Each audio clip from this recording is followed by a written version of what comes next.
finally got in here. Yes, finally. Thanks very much for coming in. My pleasure. So happy to be here. Oh, it's amazing. It's taken us a while to get to this. It has, I think yes. Maybe over a month. Yeah, but it's so worth it. You've made it. Yes, thank you very much. I found the place and I'm here. Yeah. Sorry, it's a bit rough around the edges here. It's a bit dodgy out there. No. I was like, I'm ready for it. I was expecting the worst, and it definitely is not too bad. It's just good old like man renos going on here. I love it. You're in my kitchen. Love it. I was like wondering if this is like a paper mache wall, but now it makes sense. So do you know what? This wall's actually, when I bought the house, this is from the day I bought the house. Wow. And what? The paper? Yeah. Wow, that's iconic. I was like, yeah, I'll smash that up, and then that was with my ex-girlfriend. The Mrs. I'm with now wants me to rip it down. Oh, yes, but I it's would perfect too. for the podcast. Because like newspapers are out of date and podcasts are like the new newspaper. So right. I love it. I love the vibe, but I also do agree with the missus just quietly. I'd be like, I'm setting it alight. Yeah. The whole fucking house. Yes. No, but thanks for coming in. How'd you cope with COVID? Yeah, COVID for me was... I struggled with it just as much as everyone else. When COVID hit, it was quite monumental for me, number one, because my birthday was March 9. And so it was kind of like all the COVID fear was spewing out at that point. And I was like, damn it, my birthday party's ruined. This is going to be, over with a blink of an eye. As you know, it got worse and worse. And... then I received some amazing monumental news, which dropped at the peak of COVID. So throughout the whole time, I've just tried to be as positive as possible. You got to be positive, eh? It was mayhem out there. Yeah. I was enjoying it, to be honest with you. Yeah. I was enjoying going to the shops and there was just no one around. Yeah. Like, it was very... You're like, get away from me, people. Oh, it was just nice, you know what I mean? It was relaxing. You go there, now you go back to the shops and everyone's just darting around everywhere. Right, And it's like... It's almost like there's just a whole amount of anxiety in the shopping centres. Yeah. And you're just running around left, right and centre. Yeah, everyone got to this really crazy vibe. And obviously a lot of that's fueled by the media and what they see on the news. But I noticed the exact same thing. It was like dead town, like something you'd see on a movie, right? But then the people that were there were so present and so anxiety-ridden and just almost running around the shopping centre. Yeah. And I'm like super chilled. So I'm looking around like, dude, I'm just here to try and get a roast chicken. And they're like, give me 50 pieces of toilet paper. Oh my God. And running. And I'm like, oh my God. Yeah, chill. I was going down to the shops. When the toilet paper thing happened, we were out of toilet paper at the time. So we started using like tissues and shit. Oh, and yeah. they $1 a pack. They do you forever because you only get little squares, so like you get more value out of your pack. But gotta love that. I remember going like 2 weeks in, and I was like, just getting my daily tissue paper. Yeah. And there were only tissues on the thing, and she goes, "Hey, we've actually got toilet paper out the back if you want some." Oh my God. That's how, it was going down. Yeah, just between me and you. We've just got for some the locals. Yes, Apparently, wow. Asians were going in there and just buying bulk of it. Yeah, I feel like, I mean, you saw that on the news as well, that happened. I feel like it wasn't even just a certain nationality. I feel like it was everyone. Like people went into a stockpiling frenzy, and that's why all these rules had to be made to kind of keep everyone just freaking normal. It was crazy. Yeah, no, it definitely wasn't just a certain race. I think it was just at our IGA. It was a certain right, race. Yeah. But my missus' mum stockpiled up. Yeah. Oh, my mum was she's like, look at this. It was like, oh, awesome. Yes, I know. Like, look at what I got today. And then they open a cupboard and it's like filled. Are you dealing? Yeah. It was very that. And like all the jokes going around about, stockpiling toilet paper and then selling it on eBay. Yeah. I mean, come on. Funny though, eh? It was next level. It was a funny time to be alive. Yes. I mean, that was the first of it all, and now obviously we've got a lot going on with the Black Lives Matter, which we're obviously have been, I think you went to Yeah. the march here, did you? Yeah, I did.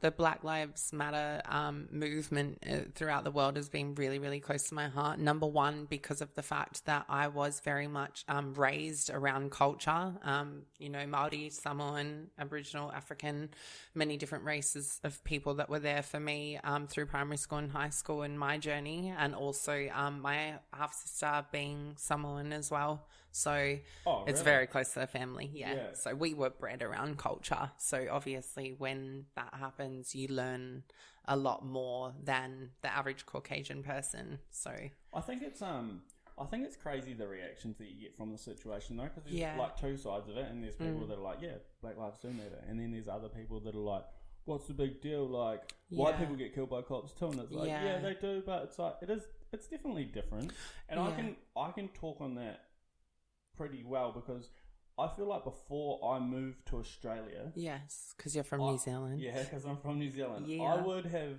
classed myself as a racist. Right. I was a racist. Right. And I think it was just because I was like, I didn't have the knowledge. Like, I was uneducated. Oh yeah. So I moved over here. Mm-hmm. I was just a racist. And then I moved over here and I was working with like Africans and all that sort of stuff. And I was just like, what the fuck am I doing? Yeah. Like, why have I had this whack outlook? Right. And I still don't even know why I had that outlook. Of course, yeah. And I was just like, I remember just clicking one day and I was just like, what the fuck's going on? It was the craziest shit.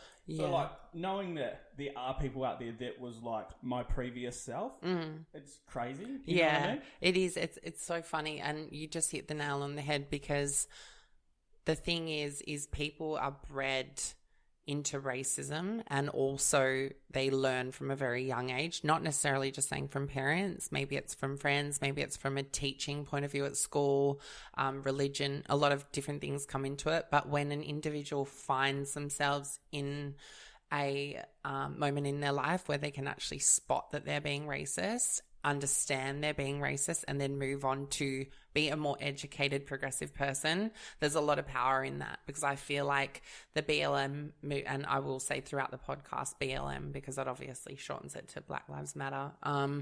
Yeah, so the hashtag BLM. I thought you were going down the. I thought you were about to say something else, but no, I wanted to just shorten that, and for the people listening, once again, educating people. So yeah, that is what BLM stands for. If you didn't know, and I feel like with that movement, the number one thing that Black culture is asking for is education, and education is power. So that's really important. So, you just stated it yourself. When you educated yourself from the way that these African people that you're working with were, you stopped and you understood and you knew that you needed to do better. And I think that's the amazing part of the whole conversation. It was crazy. I was just like, what? Like, why do I have this negative outlook on these people? Yeah. For like no reason, do you know? And I don't know if it was just because like I'd never like I said, we grew up in Wanaka. It was pretty white. Right. I had Maori mates and stuff. One of my like good mates is Jamaican. Yeah. But it was a different vibe because they've grown up around white people too, so they're different. Do you know what I mean? Yeah. Well, they do call that whitewashing. Yeah. It's also unfortunate to be around cultural groups and people that are Māori that are raised in, let's say, more predominantly white areas that kind of turn their back on their culture. Yeah. And I've spoken to people as well with their Māori culture that say that they turn their back on their roots because of the same thing. They felt like they needed to whitewash themselves to fit into society. Yeah. And I mean, it's happened for we don't even know how long, but it is really sad when you see people turn their own back on their culture due to bullying and things like that. So it just shows how real it is. For sure. Did you go down to the? Yeah. So I was very, very lucky to not only be in Perth for that moment, but to be able to march with my sister Brooke and my niece Marley. And my sister Brooke called me and said, I want to have a conversation with you and I want your opinion, because we always have really, really open-ended conversations, and, we take advice off each other. And she said, my cultural background, I've got Samoan blood and my daughter means everything to me. And do you think it's appropriate that I take Marley to the rally, with all these media things going around saying, you know, there might be fines and there might be fights and abuse go on and blah, blah, blah. And she just said, I think it's really important that as a mum, I take Marley there. And I just said straight away, like, there's already so much power in what you're saying, because a mother to their children, it's like their children listen to their mum and their father. And I just thought there was so much power in her taking Marley and saying, this is your heritage and culture as well. As, you know, a woman of colour herself, you're going to grow up listening and hearing these type of things. So that, yeah, it was, to be honest, so amazing on a deeper level to be there. And I'm so glad I went. Yeah, for sure. No, I see. I didn't end up going down there because of, you know, COVID and everything that's going around at the moment. It's a bit like, yeah, there was risque. A lot of speculation, and masks being needed and things like that. Yeah, but it looked like it was a good turnout. Yeah, it was. It was phenomenal to go down there. Like, obviously, the more the better. And I did think that Perth could have done better, but it still was amazing to see that people went down, and the amount of people that were there, it was enough to create kind of some traction and people to realize that it's not just like people complaining, you know, and it's true though. And for me to stand there as, you know, a Caucasian woman and look around and see that there was a lot of Caucasian Aussies in the crowd that were being just as vocal as the black culture there, I thought that was so incredible, because I thought it really is you guys that need to be backing the movement just as much as black culture, because it's what breeds that influence of people listening. Do you know what I mean? So when I've got some white chick next to me, like screaming out, you know, shame to the way that Indigenous people are being treated in isolation and in lockup, I'm like, yes, like speak louder. So was the whole one here to do with the protest, was that just for Aboriginal people, or what's the go with that? So basically, so as you know, the BLM movement has been worldwide. You know, I've seen things on the media in not only going on in America, but also England, in New Zealand, in Australia, where the topic of conversation has come up in Australia is that we are on Indigenous land. So Indigenous women and men have come forward and said, you know, this is very much happening and has been for a long time. And a lot of people have turned around and said, oh, how sad that it's happening in America. And they're like, wake up, it's happening in our country. Yeah. It's happening to our people. So, you know, because we are in Australia, we were going to a BLM rally listening to Indigenous elders and people in their community speak. So it was really relatable, because they weren't standing there talking about America and America's issues. They were standing there talking about what they had racially gone through and in our own backyard. Yeah, right. So that was, I think, what was so powerful. You're not hearing something third hand. They're saying we are on the same soil and this is what's happening to us every day. First hand, 100%. Yeah. That's the best way to take on information. Yeah, of course. When you're hearing it from someone else, it's like, yeah, but like you're just telling me this. Yes. But when you're hearing it straight from the source, yeah, that's where you soak it up more, I reckon. Yeah, you Especially do. Like even just with conversations like this. Yeah. Like, it's a lot better to soak it up. Of course, and we learn every day, and that is like what I tell people every day, even with my story. It's really important to have an open mind and open ears and just listen and learn. And even if you need time to process it so that you're being genuine to yourself, have that moment and think and relate, and then move forward in the education that you've been given. Yeah, no, 100%. I agree with that so much. Yeah. So, you obviously been working in the mines and all that for the last FIFO struggle. For the last, just since the COVID bug? Yeah, so me and mining, like myself in the mining industry, it has been a long time. It's been a long journey. I think I'm coming up to my 5th year in FIFO, fly in, fly out, but it has always been a casual structure. So it hasn't been 5 years full time. It's been very much come and go. But yeah, I have been fortunate enough to work a lot in mining since COVID dropped. And the reason why I say fortunate is because when I looked around and saw a lot of people close to me affected by COVID with finances, it actually raised for us because we were needed as FIFO essential workers through that hard time. So if anything, our money got better, and it was just a huge blessing at that time. Yeah, you're lucky. There's a lot of people out there that still don't even have work now. I know, very much lucky. And, the whole thing with that is, I mean, yeah, people are getting payouts and whatnot, but you sort of need to get the hustle going. Oh, yeah. And, like, I've got a mate who, he got put out of work, and they just started buying and selling, like, 90s, like, clothing, like vintage clothing. Oh, yeah, and yeah. it took off. It just skyrocketed Yeah, out of wow. nowhere. And I was like, man, that's, like, the ideal version of what could happen. Do you know what Yeah. I mean? Like, you took a negative and made it to a positive. And I love that. I think that's so dope. It's really important that people use traumatic times to like sit there and manifest about where you want to go and know that, yeah, it's horrible and things are going on, but you can still keep pressing forward. And I feel like I did the same thing. Like I knew I had to keep the ball rolling and seeing the whole like glass, how they call glass half full, glass half empty. It's depending on where your mindset goes. So I'm a glass half full kind of gal. Same. Yeah, so I'll look at a bad situation, think, cool, how are we going to rock this to make it better? Yeah, like, oh, I got a flat tire. Cool. Now I can get some new tires. Yes, I love that. Yeah. Or I might have, I have one flat tire, not four. Yeah.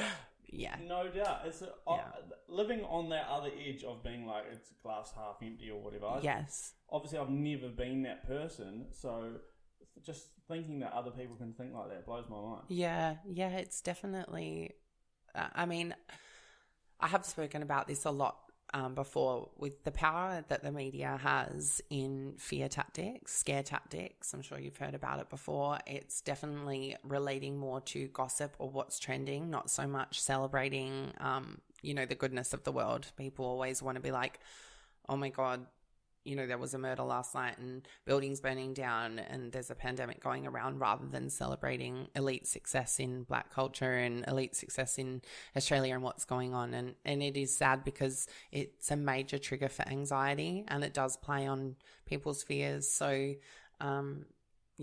I feel like it's very important that if you're going to listen to the news, regularly keep an open mind and do your own research. Why do you think it is that we like froth all the negative stuff? Like, because we do. Like, obviously the news is all like, like you say, someone's been murdered or like stocks have gone down. Yeah. It's like, it's all negative, but like we still sit there and watch it. Yeah, I feel like human beings are naturally drawn to a little bit of the dark side. Yeah. And also, it's very easy for you to relate to good things going on around yourself or friends and family and kind of celebrate in that way. But finding out information that you maybe don't know or that you're curious about when that's handed to you on a platter, it's really hard to ignore.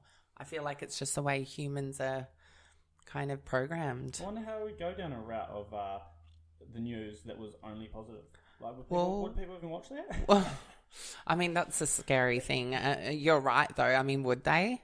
I feel like The Project is the only news platform that I watch, and they have. The Project. I don't know what they call. It's called like Celebrating Success, I think, or Good News Week. There you go. And it's my mum's favorite part of The Project, and the reason why it is it's literally the segment within their show that celebrates good news. And you watch I haven't even seen that part of it. You honestly, please look it up. It's so amazing to watch something in the middle of The Project that is just celebrating basically good news and success, and it lifts your spirit. As soon as you watch it, you're like, oh, yes. And this is no shade to The Project, because I have been on The Project before and they're huge allies and supporters and I love them. But once again, it is I promise I'm not, but they are still news. Yeah. So they still have parts of their segment that maybe, I don't want to hear, but you kind of, you take, once again, what you get from it. But the Good News Week is the best part of the show. What I like about them is because they deliver it with humour. Like, they do. Anything's good with humour. Yes. Like, so. Relatable. Yeah. So if they're like cracking a joke or whatever, and it's like, well, for me, it's more like enjoyable. Of course. For other people, maybe not so much. Yeah. I feel like it's so amazing that they have stuck true to their style as well, because they are reining in an audience like yourself, and you are still listening. Yeah. So it's important to give that individuality with their style, and I think it pays off. So. Well, they've created one in New Zealand too, so maybe you'll be on that one next. Oh, yes. Hope so. Contact me if you're listening. well, so, I mean, where do we want to start here with your journey?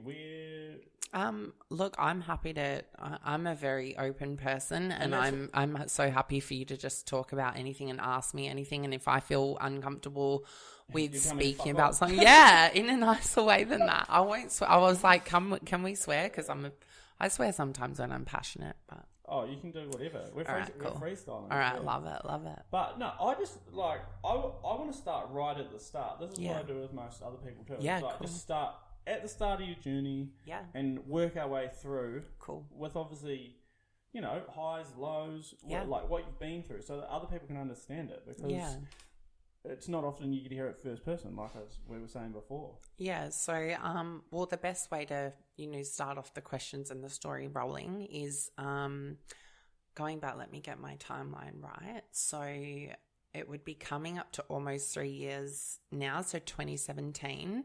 I came out to not only Australia, but the world that I was transgender. And the reason why I say I come out and I did it that way is because I have been very open with being trans for the last 13 years with friends and family, but it was never confirmed on a public platform. And because I've always been quite well known in Perth and even around Australia through social media, people had heard rumours that I was trans, but either felt inappropriate to ask me or they thought it was rumour because I hadn't spoken about it. Yeah. So when I went down my first acting journey, which we can talk about after, I felt just it would be really genuine if my story came from me, my mouth, and the truth.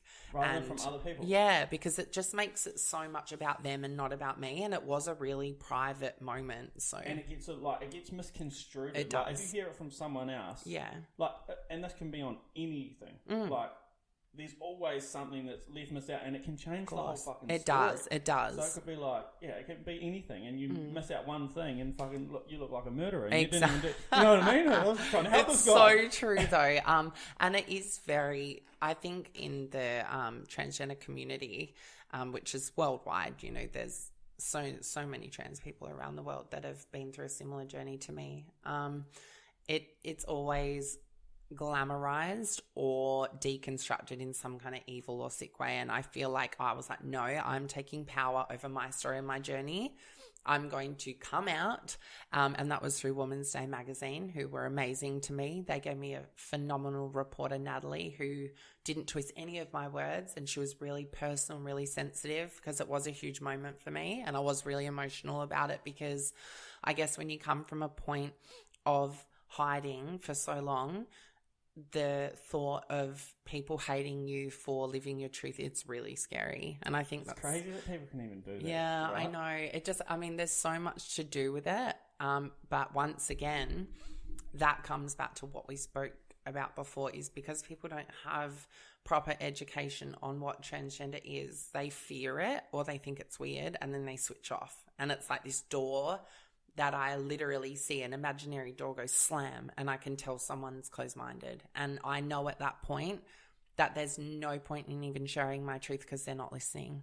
Yeah, for sure. Well, there's not exactly that. There's no point in just feeding it to them if they've already made up their mind. Yeah, they have. And I feel like it is very important still as trans people to slowly chip away or plant seeds around that person, so they might come out of their shell a little bit and then it opens conversation. Yeah, but sometimes they never will. And I feel like one of the things I've learned in my journey is that you cannot make everyone in this world love and support you. It's never going to happen. So don't strive for that, because you're never going to achieve it. There will always be someone that's just not down for it. Yeah, but do you also, because at the start you were probably like trying to inform everyone, you know what I mean? You wanted everyone on the same level. Of course, yeah. But you get to a point where you're trying to give some people information. Yes. And you can easily be like, oh, why don't they listen to me or whatever. Yeah. But you get another point where you're like, well, it's their loss, not mine. 100%. Because I know.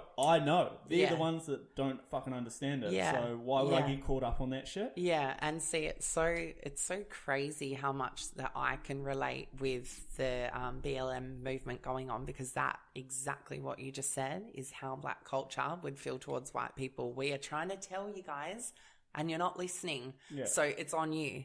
And I feel like that's spilled out for way too long. So as a transgender woman, I'm like, listen to what I'm saying. Okay, you're not listening. It's on you. Yeah. So it's so relatable. Yeah. And when I paint it for people like that, they're like, wow, I do get it. I get what you're saying. But I feel like for me, going back to the journey of me being trans versus me coming out, there was 13 years. So you've got to remember, I lived a life that even people listening now will not realize some of the things that I've been through and where I've been at, because they kind of only know me as being trans and present for the last 3 years. But they've failed to realize that I transitioned at 19.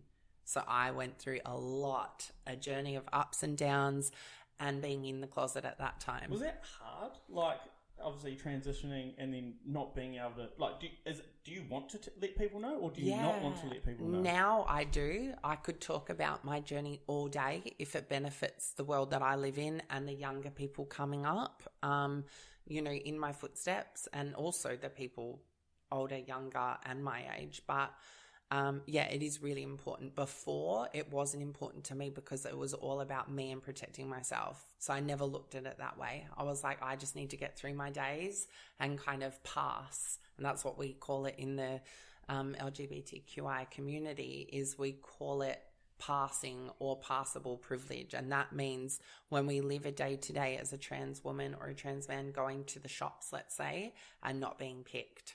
So like not being spotted as being trans. Yeah. So that was literally my life motto for so many years, to be able to just live a passable life.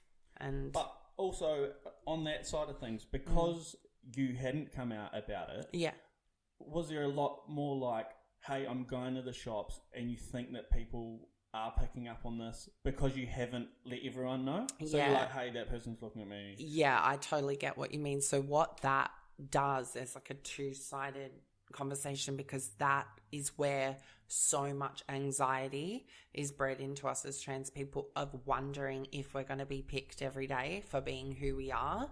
And then there was the power of being like, if I come out and everyone knows, there's fear doing that, but at least if everyone knows, I don't need to be worried about being picked. See what I mean? It's kind of like, I'm just going to hold my head up high because I've come out with who I am, so I don't need to be scared anymore. I'm all for that, for even day-to-day basis stuff. Like, if you let everyone know everything about you, there's nothing they can pick on. Exactly. Because you've already put it on a plate. Right. So they can't be like, oh, fucking this and that. Because you've already told them. So there's no point in them telling you it again. Exactly. You know what I mean? Exactly. And that's how I live my life now. That's my vibe. Because I'm like, there is nothing you can say to me that I haven't said. Even if someone's like, you, like, tranny, like whatever, it hurts that they're being derogatory and mocking me, but it doesn't hurt with what they're saying, because I'm like, you are calling me out for being trans when I have told the whole of Australia on the front of a magazine. So come up with something new.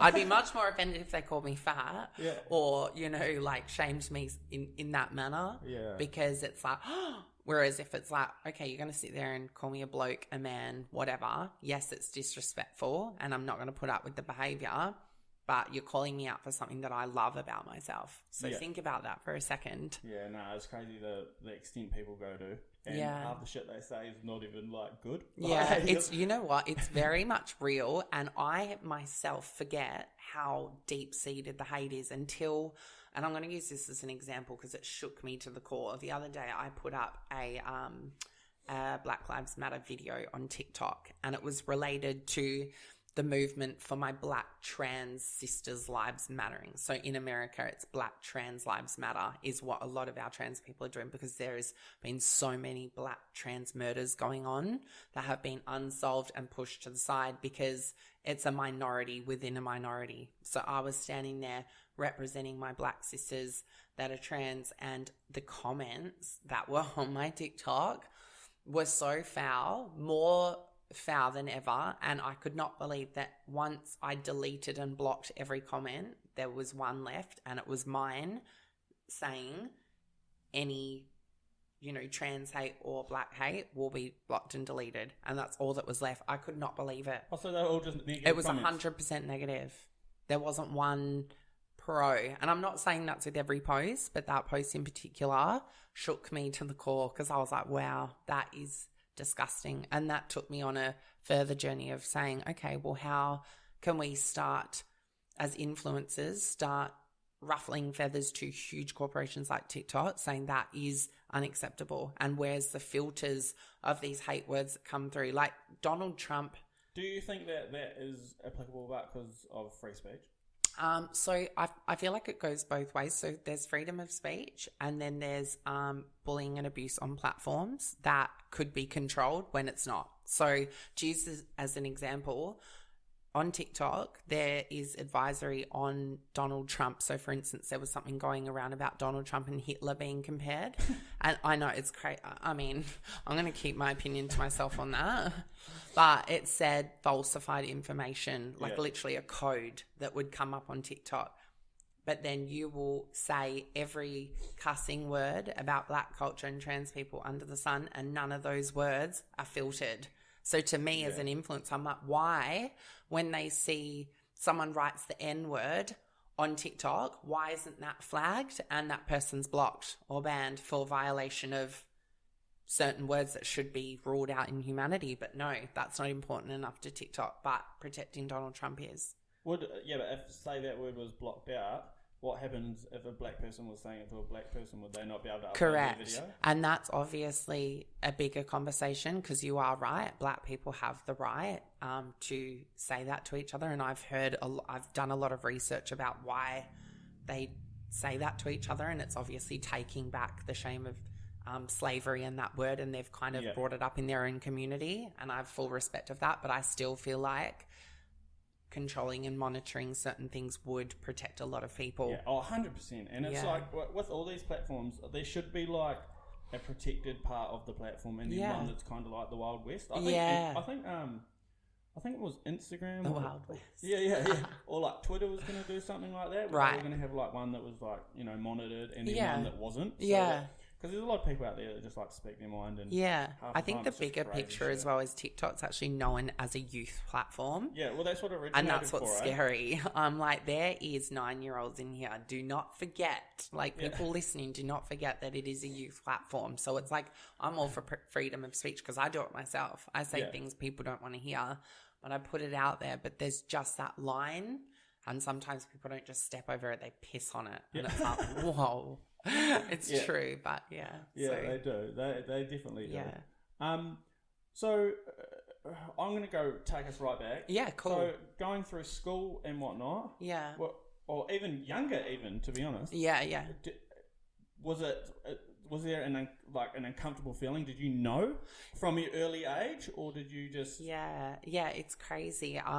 That is something I've spoken about before to people that are just totally shocked that, being trans isn't something that you decide. It's a part of who we are. I feel like it's our mind, body and soul. But for me to prove, the fact amongst that is when I was probably 4 or 5, I was vocalizing things to my mum, who at the time, she didn't get it as much because she's a heterosexual cisgender woman, but she understood that there was something different. And it was the comparisons of me and my body to my older sister Ashton, the way I felt, the way I wanted to dress. It was just things that weren't just femininity. It was more than that. And my mum, I've obviously spoken to it about my mum a lot more than my dad because they were together at the time. They're divorced now, but mum heard a lot more of it and could go into more depth of it. And she just said, I knew from when you were such a young age, even the way that I used to look at mum when she was getting ready. So she'd put me in her bathroom, and she reckons that I would just, just almost like a fascination with her glamour. My mum's amazing looking and very healthy, got a great body and always looked after herself in fashion and beauty and stuff. And she reckons that I would just look at her in a way that even more than Ashton would. So it does start very young. And as I got older and older, what would happen is, and this is, let's talk about a primary school age still. I would vocalize it a lot to my mum and people around me because there was no shame in it. Because, see, when you're a child, you've got a full imagination, you're outspoken, you don't know what is shameful and what's not. So I'd vocalize things to my parents and my family, not thinking that it was wrong. And when you get older, that's when the mic drops and you realize people start going, you can't say that. You're a freak if you think that. And all of a sudden it's like, wow, what I'm think and feel and the way I identify is not okay anymore. And that's when it went from that normality to rock bottom.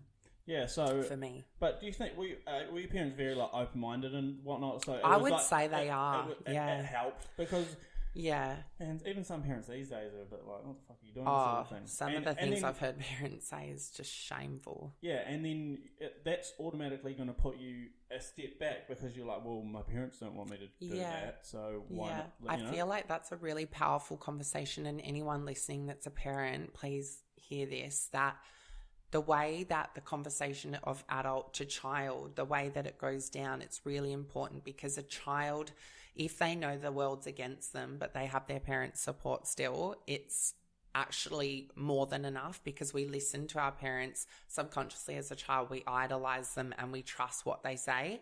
And that's with any topic or everything. For me, the fact that, like, because my parents divorced at the age of 6 and we moved to Perth with mum from Bunbury, me and my older sister Ashton. Yeah. So we were very much under, like, mum's like rules and mum's knowledge and everything like that. Yeah. So the fact that she was open and very open for me to talk to her about things like that and express, it meant that no matter how much hate or judgment was around me, I knew I could go to her. So there's a lot of power behind that.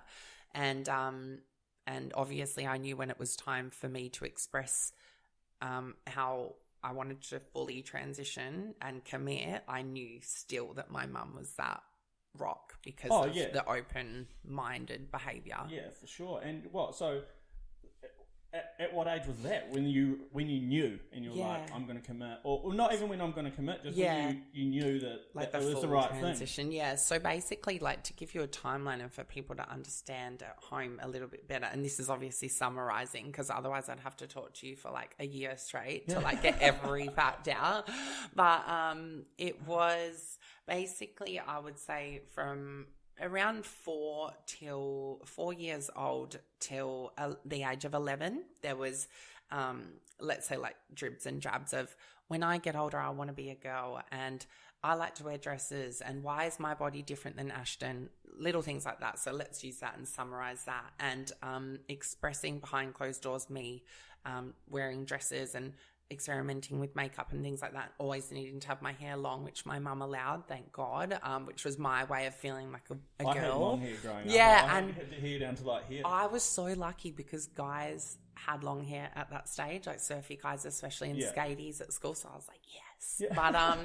But yeah, so that flipped out through that age, and then the high school period was the hardest because it went from 13 to 17 in Australia. That's how old I was in year 12. Of all the judgment starting from year 8, because that's when people start going through puberty and getting older, and that's when all the no, you're a weirdo, blah, blah, blah came, and all the bullying and harassment. As soon as I finished high school, it was that period where I was like, I'm out of the control of youth and it's all about me now and I'm going to do me. And my transition went boom and started. So that's the timeline. Kids are so mean, eh? Kids are so mean, and they don't even know it.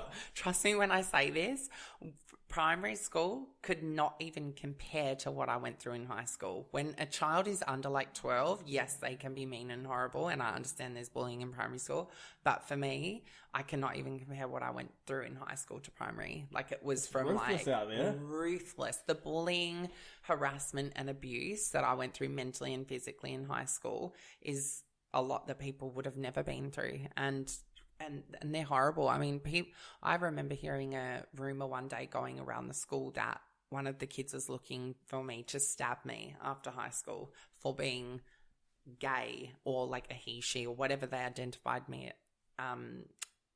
identified me as at the time. They wanted to get me for that. And it's like to hear that and believe. Who the fuck has a knife at I know. Warwick Senior High.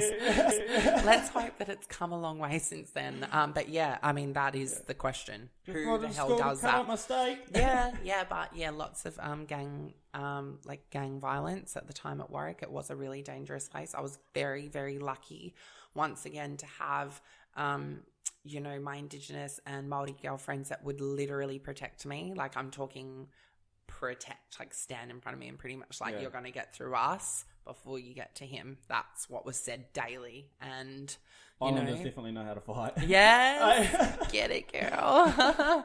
So I guess that's like a really massive thing to me as well. When I look back, I'm like, they're the ones that had my back. Don't get me wrong, I had Aussie girlfriends as well and girlfriends from Europe, Croatian, Italian, blah, blah, that had my back as well. But it was the culture that stood up for me more physically, I'm talking about. And that was needed because it was a really dangerous place. And I feel like that's exactly why I stayed in the closet, because I was told by the world at that time, you can't live in your truth. What was I going to do? Transition in high school? I would have been killed. Like, it's true. I can imagine that happening. Even if it was unintentional, like a major bashing, that would have led to me being killed through. I feel like the schools are so much more aggressive over here. Back in New Zealand, like verbal, like stuff back home, but where I was from, there weren't many people getting beaten up, for no fucking reason. Yeah, I feel like, and I'm sure even people listening to this from New Zealand might relate differently to you, because of their story in their school in the North or the South Island or whatever. Depending on the school where you're from and the demographic, it can be more violent or less violent. I got off easy. Yeah, maybe, and once again, that's a major blessing for you that you didn't have that trauma. Well, I knew. I actually got bullied by my teacher once when I had because I used to have long blonde hair. Yeah. And, lucky. Yeah, it was nice. I was going for like that sort of, I used to ride longboards and shit. Yeah, so I was like going for that style. But I used to straighten it. So I used to straighten it hard. And I remember my parents used to own the pubs in Monaco. Sweet. And one of my teachers was at one. On the piss, and I go in because my dad was working there or whatever. Yeah. And he just lashed out at me and just calls me a fat girl. And I was just like, what? I was just like, holy shit, like what's going on here? And I just remember like all these people like breaking it up, and I was just like, I'll never forget that day. Yeah, because he was a teacher. Yeah. You know what I mean? So at that point, you've thought you're at a point of influence and you're like shaming me. I was blown away. I was like, man, you're a teacher. Like, you can't bully people. You're supposed to break that shit up. Yeah, see? Yeah. Because at that moment, it's like what we said before. It's like you identified that moment with being someone who was meant to protect you and lead the way. See? It's like those teachers, parents, and people that are adults, they're supposed to teach us how to be and to not be judgmental and abusive, etc. And when that happens, it does traumatize you because you think, whoa, what's going on? I was so taken back. I was just like, what the fuck is happening here? Yeah, and I feel like I can totally relate with that as well because I had adults that saw what I was going through, and I can imagine they would have thought, oh, this child's probably trans and will transition after high school, whatever they thought, but they didn't protect me or educate those people that were teasing me. They kind of left it as normal bullying, whereas if what I would have done as a teacher when I saw that going down, I would have been like, I'm going to educate these children about the abuse that they're passing on, not just about abuse and bullying in general. They should have given them education at that point of maybe what I was going through so the kids could understand a little bit more. Do you think that there was a lot less of education even within the parents back then? Oh my God, it's crazy. How old were you when you were going through school? Well, obviously we know how old you were. Yeah, so that was like I graduated 2003. So yeah, early 2000s. So you can imagine the information that was provided then till now, you cannot even compare. Like I've often said, in Perth, I was very much the person that basically copped everything for the trans community coming forward. And that's the truth. I know I did. Honestly, because I remember being at a point where me and other trans girlfriends would go out in Perth and I would meet guys, and I'm using this as an example because it used to shock me, and I open up to them and say, oh, I'm transgender and I've had all of my surgery and stuff, but like, I'm just letting you know. And they'd cut me off and be like, sorry, what's trans? What's transgender? I don't get it. What do you mean? And I didn't even have a clue of what it is. And I would be sitting there like major gulp, like, oh my God. It would almost be embarrassing that you had to like explain it. Embarrassing is the right word. And also like, great, I'm not only having to think about the fear and anxiety I'm feeling, sharing my truth, but now I'm having to educate you. That shouldn't be my job. Come here, I go to school with kids. Yeah, but that was on a daily. And I'm not being dramatic. I'm talking, I would come past people every bloody day that would not understand what trans was. And I was happy to become that person to educate, because I thought, okay, I get my calling now. If I don't educate these people, they're not going to get better. Realistically, that's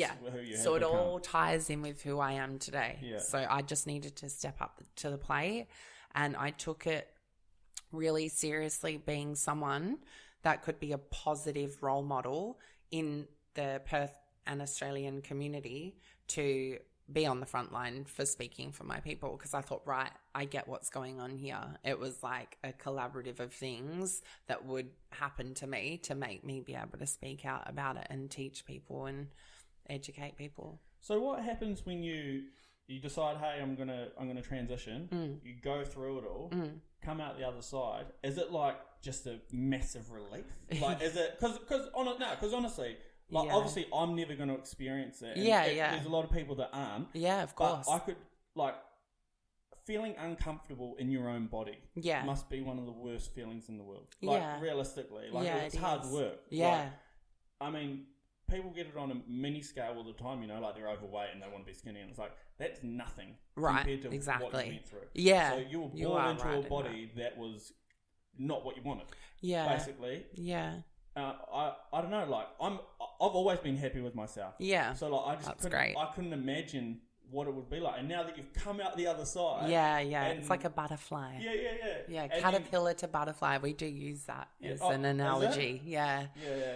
And then coming out and, you know, fucking being happy as Larry. Yeah. Like, well, you are. For some people transition and don't even be happy at the end of it. And that's also another topic of conversation. Is that because they don't think it through? Yeah, no, yes, that can be a part of it. I feel like... Very impulsive? Right, going under the knife. Nah, it's never that. What it is, and this is such a great thing that you brought up, because this is a massive thing that needs to be spoken about more, is that when people go through a journey, like I said, it's over years, over a lifetime, to a point where you make the full decision to transition, which usually involves, you know, hormone therapy, and then can involve after that the gender reassignment surgery. So those are the two monumental times of a trans person's transition. So starting hormone therapy first, which is, you know, getting on estrogen or testosterone, depending if... Which way you're going. Yeah, and then the gender reassignment surgery is obviously for trans people who want to change the full gender, so as in the genitals. For me, yes, I went through this whole thing that was like a mudslide, and it was like crap. And then I started hormone therapy, and I was like, yes, this is exactly what I want to do. What does that feel like when you... The commitment to finally doing it? Well, no, but going from... Because you're changing your hormones. Going from... What was it you said? Testosterone to... so testosterone to estrogen. Yeah. Is there a noticeable difference? Oh, yeah. So, I mean, I shouldn't really skim over that, because that's major. So, for me... and I don't mean this in a blowing my horn kind of way. I was very lucky to have a very high estrogen count. So at the moment, I'm only on natural estrogen. I'm on no tablets, and I haven't been for a very long time. And when I did start my transition, I was on a very, very low dosage, because I had all my vitals and my hormones checked. And my specialist actually said, Danny, you have such a huge... high count of estrogen that all we need to do is actually block out your test count, so your testosterone count, and it'll level you up to a female's estrogen. So I was very, very lucky. You have the upper hand from day dot. Oh, yeah. And this is what I mean about, this is the thing people don't understand, Regan, is it does start from birth, because that showed me it was meant to be. Like, I wasn't going against the grain, creating something that wasn't meant to be. It was like, it was always there. And that's why when I made the commitment, I just rolled over, and it was like overnight. It was like, boom, I don't think there's... like going against the grain, I can see how other people would see that, but I don't think that's a thing anymore. I don't think so either. Any aspect of life, like you can do whatever the fuck you want. You can, and that's the beauty of life. People don't understand that. Some people still stuck in fucking the 50s. Hey, and it's like, I'm supposed to go to work at 9 o'clock and I'm supposed to finish at 5 o'clock. Yeah. But fuck, we're at a time now. You can do whatever the fuck you want. Just do it. People have an ideology of like, you have to live a certain way, and unfortunately for a lot of people, when it's culture or religion based, they're like, you can't be trans because, and it's like, don't tell me what I can be and can't be, but they always will, because they will want to give their opinion. But yeah, for me, it was about getting to that point, making sure that my medical side of my transition was sorted, so that I had a really good GP that I was able to collaborate with, and he helped me with hormones and advice. So how long does it take you to get this estrogen going? Does it take a while to get to that everyone's point? Different. Unfortunately, there's not really an answer on that, but for me, it was within 6 months. I noticed, could feel it in my body, and it was like I went from like A to Z really quick.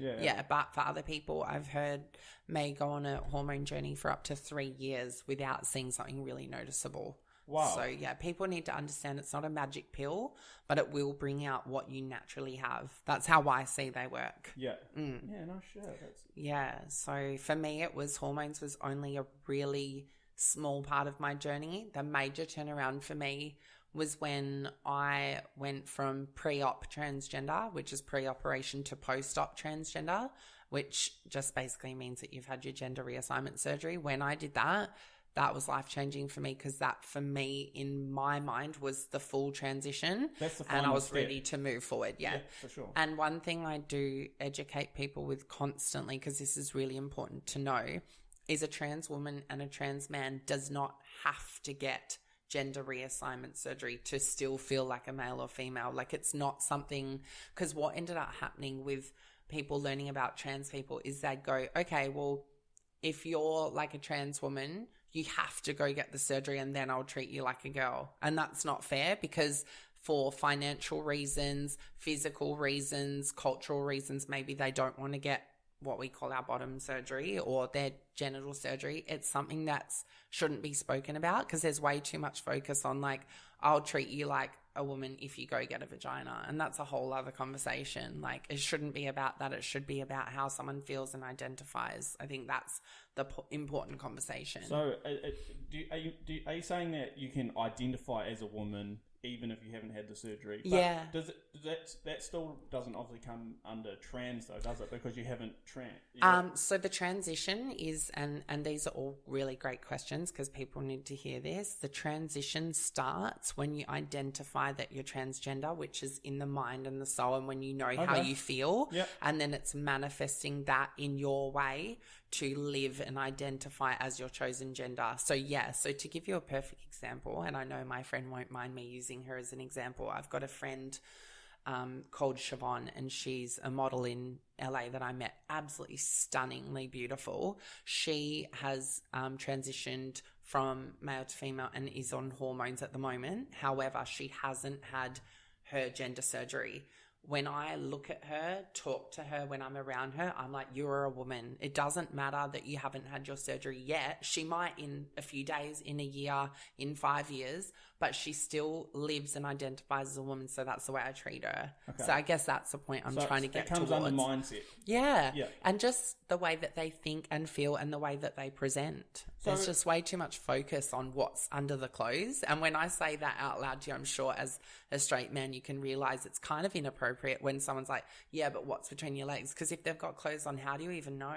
Oh, it doesn't even matter. I obviously don't even care. But I just need to ask these questions. And I love it. And I'm using you as an example, as straight men that are at home listening to this will identify with what you're saying. Some of them are and they'll learn. Yeah, I know. Trust me, I know. But yeah, it's really, yeah, exactly. And like, I've heard it all before, but it's so important to have these conversations, because I'm sure you can understand now. I've explained it in that way, how it makes sense. Like, you know that I'm post-op transgender because I've told you. I've admitted in this podcast that, yes, I have had my gender surgery. I am fully female from head to toe with my surgery and blah, blah, blah. However, if I had clothes on like I do now and I told you that I had, but I didn't, you would just assume. So that's how we should treat trans men and women that we meet, is we're not talking about the genitalia, because it's none of your business. It's just how you talk to that person, and they want to identify as female or male, and you just treat them that way. Yeah. Like, it's so much more easier, but people complicate it. Yeah. And that's what's weird. It's like, why are you about their genitalia? Well, it's weird. Well, you're the one or the other sort of thing. Yes. It's like, no, that is none of your business, A, and B, it's just odd to talk to people as a genitalia. Yeah. It's weird. Like, oh yeah, I'm talking to you as a penis. Like, really? But when I put it to you like that, do you know what I mean? Nah, that's 100%. Just odd. Oh, well, yeah, I reckon we'll almost get to a point where gender's not really going to be a thing. Yeah. Eventually. And that's what they're talking about, this fluidity in gender. And yes, definitely identify as a man or a woman if you want to. That's cool. Sweet, because that's still your thing. But making it less of a thing is, I think, what's important. You can definitely have pride in your gender. That's awesome. And you can have pride in being trans. But if someone also doesn't want to have that, which is like non-binary, the whole meaning of that is that they don't identify with either gender, and I think that's cool. Let them be that.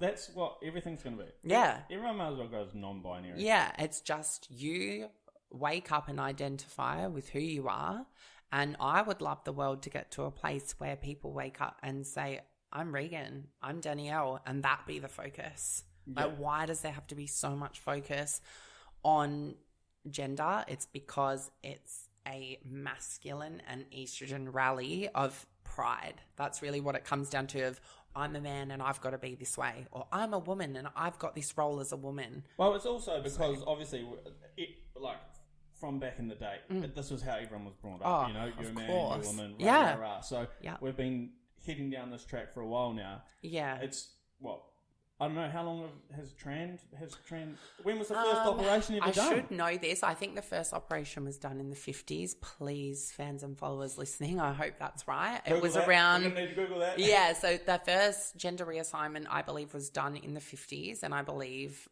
it was either in Europe or America. But I do know this, that trans in culture has been around for centuries, and I've only just posted this. If you're looking at my Instagram... which is at Danielle Alexis, by the way, with 2 I's in Danielle. I like the double I's. Thank you. You will see a post that I did about gender within culture. It's amazing. Even I learned off reading it. So it basically went through explaining how trans has been in culture for years. In different cultures, it shows... It just wasn't called trans, but it was their word in their country or culture. I actually think I've seen that. And, it's so interesting. For Samoan, it was like a Fuff in there, yes. Yeah, I've seen that. Yeah, so it's important to learn things like that as well, because that makes you see it from a more, it hasn't just come around for the last 10 years. Unfortunately, white people don't know about it because it's not white culture. That's what I was going to say. It's been around, and now obviously... the majority are only finding out about it realistically. It's true, yeah. And so even 1950 for the first operation, that's only 70 years ago. I know. That's one person's lifetime. Yeah. That's not long at all. I know. So and you can imagine when that one person went through that, they would have almost been like a lab rat. And it would have been this so taboo. Yeah, it would have... blind people's minds. Yeah. It still fucking does. Yeah, exactly. It does. People don't even understand it. I have to admit, before I forget, the funniest / inappropriate / whatever thing that men ask me when they first meet me, especially on a private level, is they're like, can I ask you, you've had your surgery, what does it look like? It's the first thing that they want to know.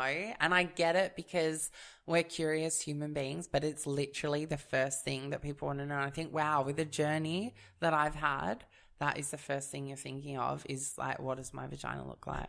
But it's true. That's crazy. If I had a list of common questions, they probably ask all girls one. That, Maybe. Sickos. Hey, how you going? What does it look like? Yeah, exactly. Yeah, or how can I get to it? Yeah. But yeah, I'd say there's the top 3 questions that I'm asked, and that's one. And number 2 is, after that, sexualized question, can you have sex normally? And is that not just a normal? It's obvious that well, I mean, the whole gender reassignment surgery should be functional, unless something horrible happen, which would be really, really sad.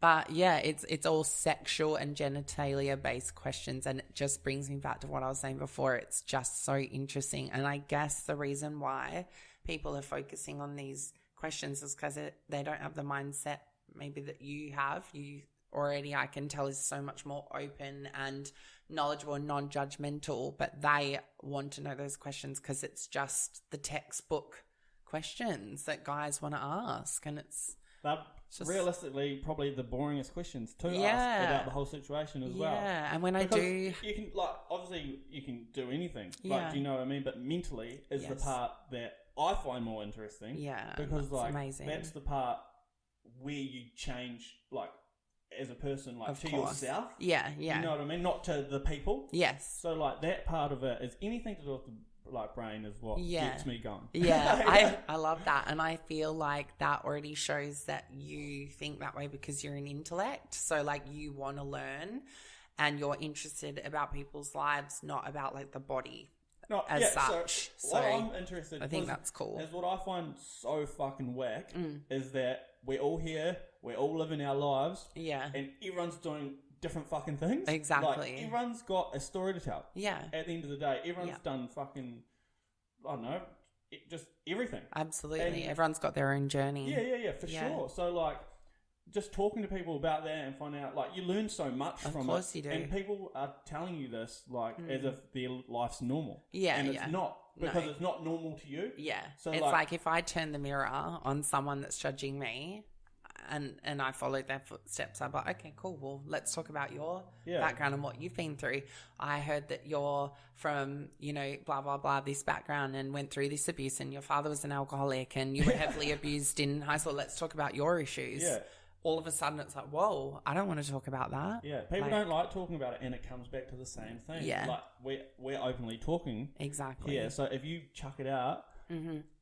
No one can, like, have a go at you because you've said it. You're the first person to say it. Exactly. Thank you. And that's the importance about living in your truth. And we use that slogan constantly in our community because by living in your truth, it takes the power back, and it's like you're walking in pride and in the truth that you're speaking. Yeah. There's so much power in that because you're taking back from the haters what you own, and that's your story.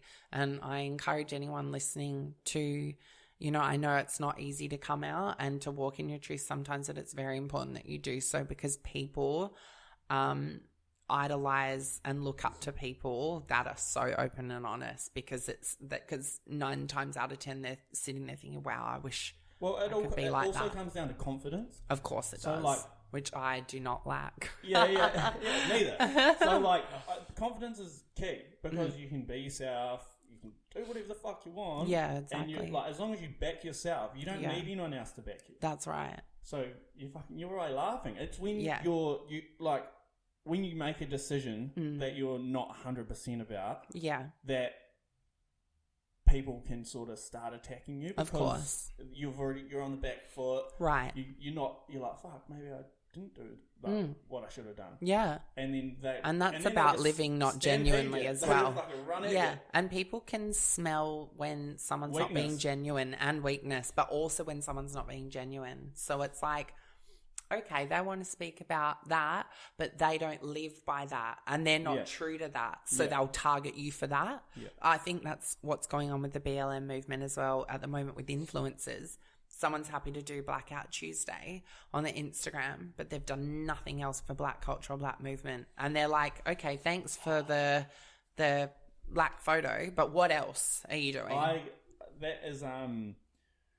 That's crazy that you bring that up, because with all these bushfires as well that went down, there was a lot of people making $10 donations, $20 donations, and then posting up like the receipts, like, I donated money. Oh my God. Ended up being this big snowball effect of everyone posting the shit up. But that's as far as it went. Exactly. And it did my fucking head in. Yeah, of course. The truth. Yeah. And I didn't really think about it to do with the Black Lives Matter stuff. Yes. But that's the same thing. It's virtue signaling. It is. That's what it is. They're just doing it to get their attention, to show that it's clout for their achievement. Yeah. And it's like, okay. And they don't even give a fuck. No. And in the bigger scheme of things, that's exactly right. They've given a $20 donation, which is amazing. If you're going to give, that's cool. But I'm not judging that side of things. Yeah, exactly. 30. But it's like, but the point is, it's not the donation that's being mocked. It's the thought behind it. So it's like, don't do something to get praise for it. I wasn't at the Black Lives Matter rally because I wanted to be seen supporting Black culture. I was there with family. It was very close to my heart, standing, on the front line of that rally with my family and for my sisters and brothers in Black culture. It was so much more than just the thing. And I didn't even need to put it on Instagram. The only reason why I did once again is because, I use my platform to teach. I could have not posted about it at all, but I did to educate. With things like that, you need to. Of course you do. But even with the bushfires, it's still relevant. Like, look at what that did to our country. Do you know what I mean? And that affected a lot of lives. But you hit the nail on the head. They give a $25 donation. They post about it on Instagram. All those families are still suffering in rehabilitation to their homes, belongings, etc., and they're forgotten. But it's not even like there were businesses jumping in on that. So there were businesses being like, hey, we're going to donate 10% of our profit to bushfire. And it's like, but you're just doing that so that you can get the business. Yes. You're not doing that for, because if you were going to do it like that, you'd donate it all. Of course. It's all, once again, it's all media, propaganda, and being seen doing the right thing. And when people aren't genuine, you notice. And that's why when you're an open, progressive person, you sit back and you watch and you start to note this fake behavior. And that's what we need to also encourage over social media platforms, to just be real about what you believe in and commit to that.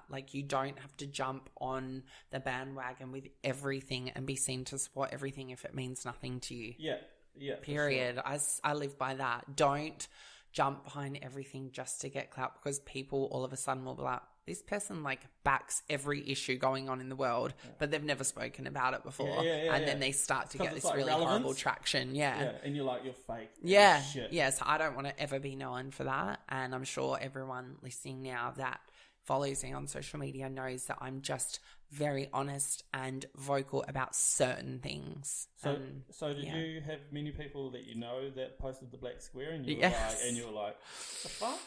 Yeah, I mean, it's just, it's a very sensitive topic for me because obviously I don't like being too controversial in calling people out. But some of the people I saw post were racists. Yeah. I've heard them say things before and I've listened to them and I just think, God, this is such a bigger picture. You are supporting because you have to, but you have never once supported anything about Black culture. There's a girl in Perth that I follow that I actually really like with a large following. She's never posted about Black culture before. And then all of a sudden 2 things on her feed, on her actual wall.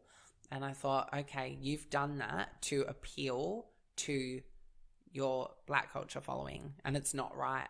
Could it also be a wake-up call, don't you? She's like, fuck, that. I need to do some more That research. would be amazing if that's where it came from, and some people listening might think I'm judging, but the reason why I'm saying that straight up is because this person posted this person posted these photos on their wall, but then nothing on a personal level on the story of talking about it was all back to product endorsement. So to me, putting something on your Insta wall with a caption isn't quite enough. Why aren't you personally talking about what it means to you? The story on Instagram to me is a platform where you can really use to speak, because yes, it does delete after 24 hours, but you can kind of talk and use your Insta story for a little bit more of a personal touch. That's what I do anyway, and what a lot of my friends that are influencers do. Now, if that story is cluttered with product endorsement and there's just a photo on your Insta, what does that mean? Yeah, nothing. Means nothing. Yeah, so please, not judging, but that's where I'm coming from. Wait, I just quickly need to go to the toilet and grab my jumper. No worries. I'm freezing my tits off. I know, I thought you were shaking. Could you see me? Yeah. I was like, oh. Do you want iced coffee? Do you have it? No.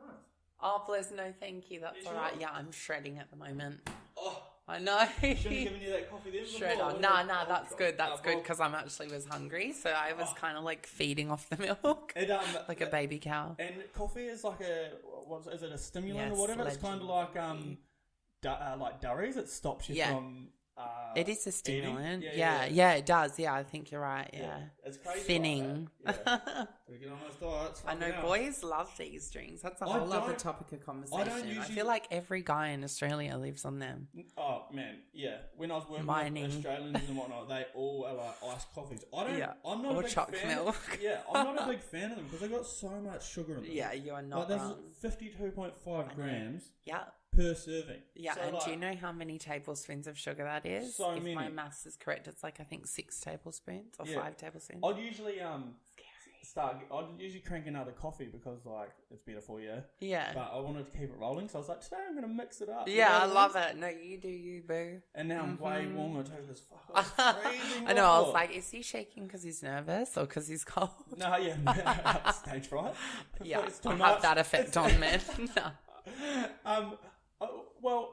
So after everything goes down, were you doing acting and whatnot before this? Yeah. Like, has this always been your forte? Yeah. So basically, how acting comes into my story is I've obviously got lots of parts of my life that people are interested by, but how acting came along is my sister Ashton was a singer and did dancing and stuff, so she got to do singing and dancing growing up. And I feel like because I didn't excel in sports as much other than running and netball, my mum wanted to kind of see if I would excel creatively. So there was a school called the WA Academy of Dance and Drama in Balcatta, and that's where my sister trained. So Mum put me in acting classes to see if I would excel in that, and lo and behold, my teacher was pretty much like, your child's really talented, like really excelling, and you know, they should keep up with it. And that's how that rolled out. And I kind of found myself in that space where I was like, wow, because acting is very much a gift. A lot of people don't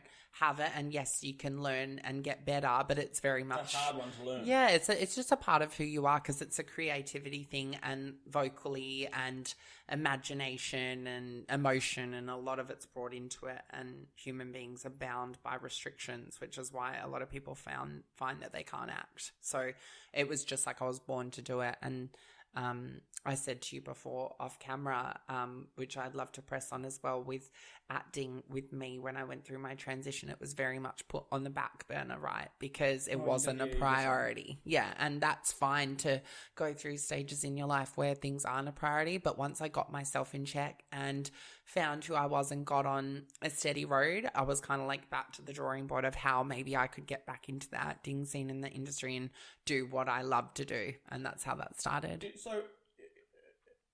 So wait, were you acting before you transitioned? Yeah, so I was acting in the sense of I was doing like yearly productions and acting in training, but I wasn't acting in the sense of being booked on television and film like I am now. So you've always had like a high confidence? Yeah, I think so. Like it is confidence, but also you can ask a lot of actors and they say that they're not confident people at all. It's not really about that. It's more, I would say, the imagination, the emotion and the creativity, but you could still be really nervous as an actor and somehow be able to block that out. Yeah, like it's almost like when you go into character as a nervous person as you, but when you go into character being someone else, you can leave that nervous shell behind because that's you, not the character. Yeah. If that makes sense. Yeah, right, yeah. But yeah, I have been very, very confident throughout my whole life, but just like everyone else, I have my insecurities as well. Yeah, no, it's interesting because obviously when you went through your transition, you came back. Yeah.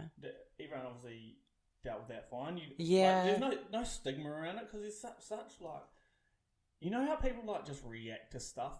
Yes. It's got nothing to do with them. And it's just like... They make it all about them. Yeah. And then you get like a real bad reaction. You're like, man, what the fuck? Like, this has nothing to do with you. I did have a few people around me that did that. I was just very fortunate that a lot of those people that reacted that way weren't family. So I was able to go, whatever, like, F off. Yeah. But I did have some people in my family that struggled for a long time because they saw it coming. But when it happened, it's a different story when it's reality. They're like, whoa, I've got to deal with it now. So my name change was a huge thing. People would screw up my name all the time and call me my old name, which was Shane. I can confidently say that now, but for many years I hated admitting that. But my old name was Shane, and funnily enough, my parents gave me the name Shane with a Y, which is the unisex spelling, which is really weird. So I actually had a female friend called Shane. And she was like, well, it's not a guy's name, just keep it. And I was like, no, I can't. Shane is such a dude's name. Yeah, I think so. But, Shane. Well, in Australia, there's a famous swimmer called Shane Gould, and she's a woman. So, but anyway, I needed to shed that and change my name so that I could go on to my new journey, which is why I changed it. But that was one thing that would come up a lot, and they'd be like, oh, sorry for screwing it up. And they call you that name? Yes. Like by accident? Yeah. It happens a lot in the trans community. People misgendering or calling their name incorrectly. Dead naming? Yeah, dead naming. Yeah. Oh, good that you know that. Yeah, I know that. I listen to podcasts. Love it. Yeah, they call it their dead name, which I don't like using that word because a part of me being trans is also a part of me being Danielle outside of that and being a bit like hippie. And I like to think of myself as a changed human being that's kind of evolved. So I have come to peace with my old name, which is what I call it. Just my old name, and my new name's Danielle. I like that wording better, but yeah, they do say dead name, and that's fine as well. Because when it's a dead name, it's almost like your journey has started from there rather than from here. Yeah, you know it's what I mean? a rebirth. I believe I use that wording a lot with trans because it is like a rebirth. You're literally born again. But I just don't like dead name because I feel like it takes away all of my memories in my life from before that. Some of that was beautiful. We'll just forget about that. Yeah, and I feel like a lot of Shane also matters because it's like I've learnt from that person. This is a whole other topic of conversation, but it's very interesting. Being a trans person in the Native American Indian culture, they called it two-spirited. So that's one of the things I posted on Instagram, and that was like the two-spirited being. And I feel like that in a way. I almost feel like Shane was a twin that's now gone, and I'm the twin that's left alive. So maybe that could help someone understand a little bit more listening. Yeah. It's almost like I had an identical twin and I kept living on, and that person has passed, but they're a part of me still. That's a pretty good analogy. Yeah, it is. That's the best way that I can summarize it because that's truly how I feel. Yeah, they're a part of me, but they're not around. Nice, I like that. Yeah. Does so how do you go about choosing your new name? Like, what's it like? For me, it's really symbolic, but that's just the type of person I am. I'm very, I love things that have meaning, even with tattoos and stuff. I'm the same. Yeah, like I'm very like, if I'm gonna get a tattoo on my foot, it's gonna be this picture and this wording, and it means everything. Okay, no, I'm different on that. I'll get a tattoo, and it could be like worst tattoo in the world, but it takes me back to the time that I got that but tattoo. That's the same thing though. It's symbolizing a moment and a memory. So with me, it was a huge thing, as you can imagine, when a girl gets to choose her name, which most girls don't get to do. It was like so iconic for me, and I sat down with my mum, and I just knew that I wanted something with meaning. I did actually, and I think, well, not so much. I was like, no, it's got to be perfect, but I think I had about 5, and it was down to the final 2, and one was Marissa, and that's because there was a really beautiful lady in Bunbury called Marissa that I used to kind of look at and think, oh, she's so pretty. And Marissa off the OC, which I used to binge watch the OC, the TV show. Yeah, it's good. She was like the popular gal. Yeah. And then Danielle was the other one. And the reason why I went with Danielle in the end is for 2 reasons. Number one, my girlfriend that I grew up with, which was a major supportive friend, passed away in a car accident, and her name was Danielle Taylor. And also I thought it would be really cool to kind of take on her name in a way because she'd passed, and I thought that was really special. But also because Danny with a double I, like Danny Minogue and Elle McPherson, so it was 2 names together, Danny and Elle. Is Danny Minogue's name double I? Yeah. But when I seen your name with the double I, I was like, oh my God, that is so sick. Like, yeah. That's actually so dope. Yeah, I know. I wanted to be unique. And I still feel like forever that'll be like my thing. Even when I look up on Instagram a Danielle with the double I, there's like, it's so rare. Yeah, it's cool. It's and it's like 2 names. It's Danny and Elle together. It's so little, but it makes such a difference. Thank just that little extra eye. I know, right? Yeah. Because I'm a little bit extra, see? Yeah. So, that's where the name came from. So it's like not a massive story, but to me it means something. Yeah. So it's like an inspiration to someone very close to me and, famous, strong female icons. Yeah, nice stuff. Do you feel like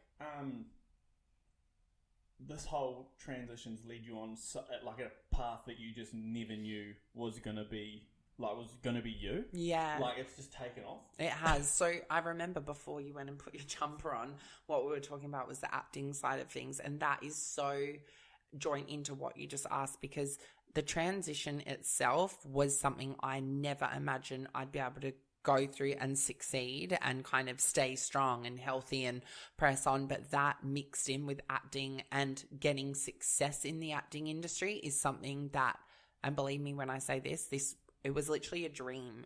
To me, it was like a fantasy. It was something that I used to think about when I was younger in dreamland. I want to be a girl and a famous actor. Now I find myself in 2020 identifying and living as a female and hustling in the acting industry with success. And that is literally me living a fantasy. And it's real. It's crazy what's happened. And I'm just so blessed. And I practice gratitude every day because I'm literally living my dreams, and it's slow at times, but I'm getting there. So it's crazy. You've done a lot.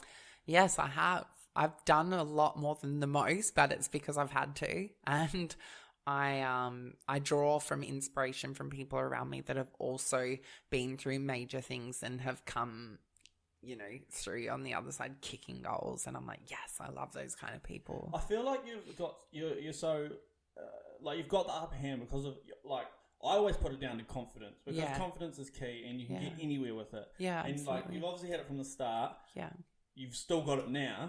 But some people, I'm sure, I don't know whether you've met some people that have transitioned and they've got no confidence. Yeah, and a lot. Sort of takes them back a bit because you've got, people having goes at you and then you're not confident in yourself. Yeah, you can't that's make true. your way forward. You don't have that voice. Yeah, you are right. Confidence is so amazing, and I urge everyone listening to really practice on that daily, because the more confident you are in who you are and your story, there's so much power behind that. And it doesn't have to happen overnight, but, practicing confidence as a mantra every day, being like, I'm going to be confident, I'm going to be bold, I'm going to be proud of who I am today. All those kind of things really do help. Yeah, for sure. So have you done, with your acting, has any of that taken place over here? Yeah, so I love that you don't know my journey, because it's so cool to be able to explain it. So a lot of people do know my acting journey because of my social media. But to summarize what happened was, obviously, like I explained before, my training started from about the age of 8 until about the age of 15. Then I stopped training. Yeah. And then I stopped training, went through my transition, and then I wove back into acting again about the age of 25 and just started classes and stuff again because I was so rusty. And then at about... So what, you had 10 years off? Yeah, pretty much. Like I said, transitioning was such a huge part of my life. It just wasn't priority. It was a part of me because I'm a creative spirit, but it needed to not be number one priority. I needed to be number one priority. Yeah. So when I got to the point where I was comfy, I was like, okay, cool. Let's back into it. Yeah, let's go. And it's so funny how it happened because everything just lined up. So I got back into training with a girl that I used to train with. And then from that point of view, I got this savage mindset where I was like, I need to contact every producer, director, writer in Australia, let them know who I am, my story, and how I look, and ask them basically to help me in the industry in any way possible, whether it was an extra role, a small role, or anything. And I was very fortunate to make some traction with some high up people in Australia that basically did love my story and who I was and believed in my acting ability. And that's how long story cut short, how I got the opportunity to audition for a role on Wentworth, which is a major hit drama on Foxtel. Yeah, so that was my first role. Yeah. That was your first role? Yeah. Boom. Yeah, literally. So I mean, don't get me wrong, I'm very humble. I was what they call a 50 WD, so a 50 worder. So it's like a supporting cast. So it's like a greenie role. You get on something and you're not the main star straight away. But for me to be able to rock up to my first acting gig on such a major show, and not only is it on Foxtel, but it's on 140 Netflix 140 countries Netflix, so it's worldwide. So you can only imagine when I rocked up on my first day and saw all the stars sitting at the table eating lunch. Shitting yourself? Oh my God. I was shook, and I was like, don't be starstruck. Don't be starstruck. Don't talk too much. Don't talk not enough. And it was so beautiful to be around these amazing like a strong, dominant female cast, because most of them are female on the show, and them be interested in my story, you know, like the great, you know, Nicole Da Silva, who plays Frankie, who's just a fan favorite. I still remember she turned around to me and was like, so tell me about you and your journey. Like, I want to know about you. And I remember thinking, but I want to talk about you. Yeah. Like, you're the famous one. That's where it comes down, though, because different lifestyles. Exactly. You all like, and it's nice having people like her that are so high up and want to know about you, because it's like, so humble. Fuck, my life is meaningful. Well, you know what I mean? Yeah, and that's exactly right. I also at that moment knew that, because Nicole wanted to know about me and my story. It was so awesome because my journey was validated, and then that rolled out with so many of the actors on the show. You know, Sigrid Thornton, who's one of my mum's favorite actresses. She's major. She was on the show. She's been an actor in Australia for, let's say, like 30, 40 years. She was interested in my story. Tammy McIntosh, Kate Jenkinson, all of these big name female actresses on the show that were literally like, talk to us about you. How amazing. Some of them even cried. Girls, gather around. Yeah, and that's what it was like, though. And I just thought, is this happening with everyone, or am I just super lucky? So yes, I had an incredible kickstart into the Australian acting industry. And then since then, I was very fortunate to be a part of some short films that were filmed in West Australia, so to help the WA industry. And then from there, going on to an ABC production called The Heights, which is the latest production I was on. And that is really incredible and close to home for me, because not only is it filmed in Perth, which is awesome, but it is one of, if not the most multicultural, diverse shows on TV at the moment, because it's every background you can think of, every culture, every nationality is on one show. Really? Yeah, it's so cool. I recommend everyone to watch Wentworth and The Heights, because you learn every episode you watch, you learn. So The Heights the last films that you did? Yeah, so that was filmed in late 2019. Oh, so it's fresh as. Yeah, it's fresh as. It's actually on now, season 2, and that's the season that I was on. And what's that on? Netflix as well? No, that's on ABC. Oh, yeah. Yeah, ABC iView and Wentworth Foxtel. So. And so where is it going from here then? So where it's going from here is, a lot of people don't understand, like, unless, let's say I was like the main star of Wentworth years after years, or Home and Away or whatever, people don't understand the acting industry. How it is it's very, you're in, you're out, you're changing around. And for me, what happened after Wentworth was I had the opportunity, with the traction that I got at the time, to be able to go to LA and have some really high up meetings with agents and businesses there. And when I started that journey in 2018, what I was told by the industry professionals in Hollywood was that it was very important that I get a visa, a working visa, so that when I make traction and get opportunities, I can legally work in the States. So me being me, I got together and I thought, okay, this is going to be a journey and it's not going to be easy, but it is my number one goal to get acting management in Hollywood and get this visa. Fast track 2 years of journey, being in Hollywood, back and forth from the mines to Hollywood, back, forth. I now have a Hollywood manager, Jennifer Dare, who owns ATN Entertainment. They signed me in Hollywood. That was the first major milestone.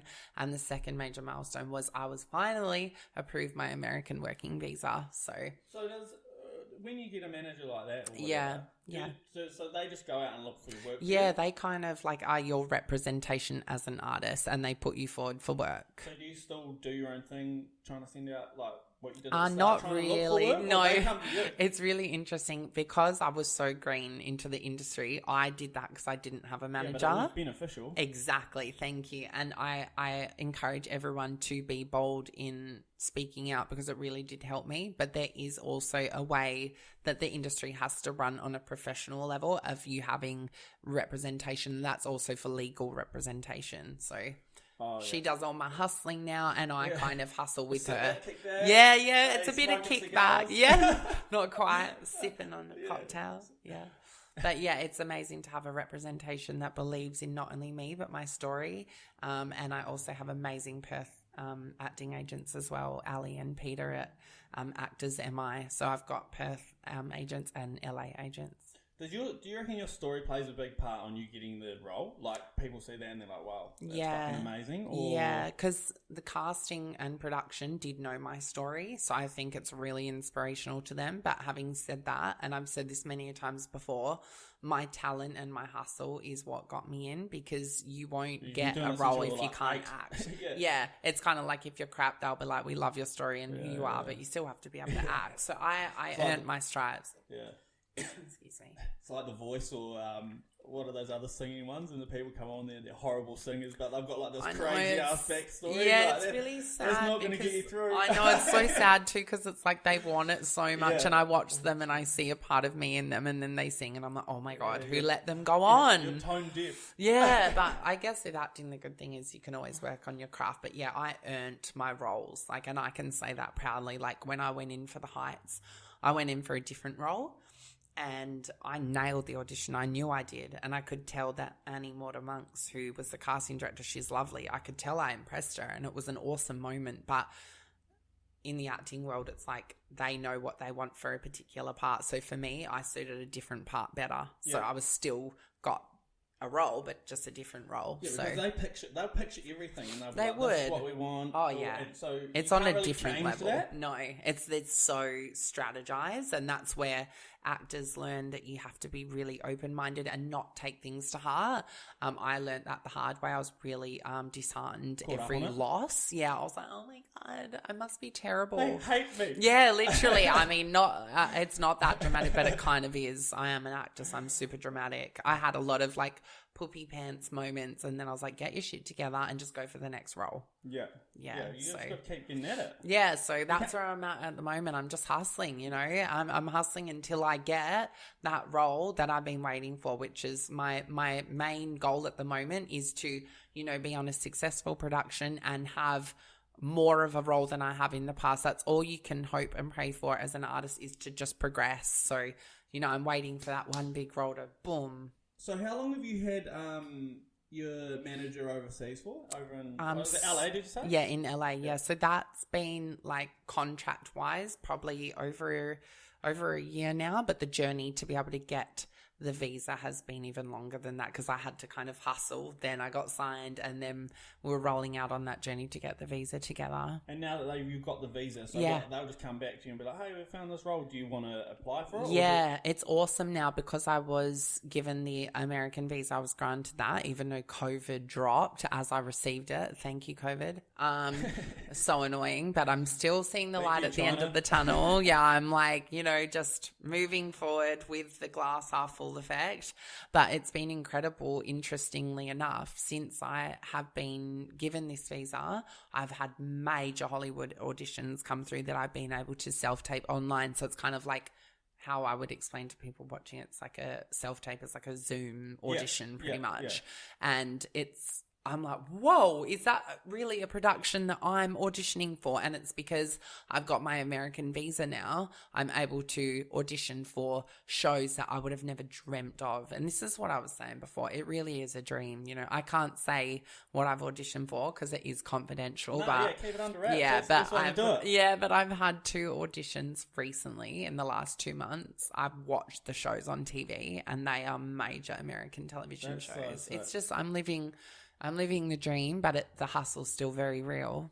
Do you kick back sometimes and just think, like, what the fuck? Yes, I do. I do, especially when you open that script and it's like, oh my God, like, I'm auditioning for that part. You got to pinch yourself and but then humble yourself. And also, like I said, don't focus on it being like a loss. Like, know that you've done your best and keep grinding. Hard. You've got to step back every now and then just to take a look at your life and be like, wow, like, you do. Gratitude. Appreciate it. Yeah, exactly. It's crazy. I know it is. And I feel like every win that you get, just take that win and use that to keep you inspired. Over to the next one. Yeah, and that's with every career. Like, anyone listening now can relate that to their hustle. Like, someone might want to be the best accountant that there is in Australia, and that's amazing. That's their dream.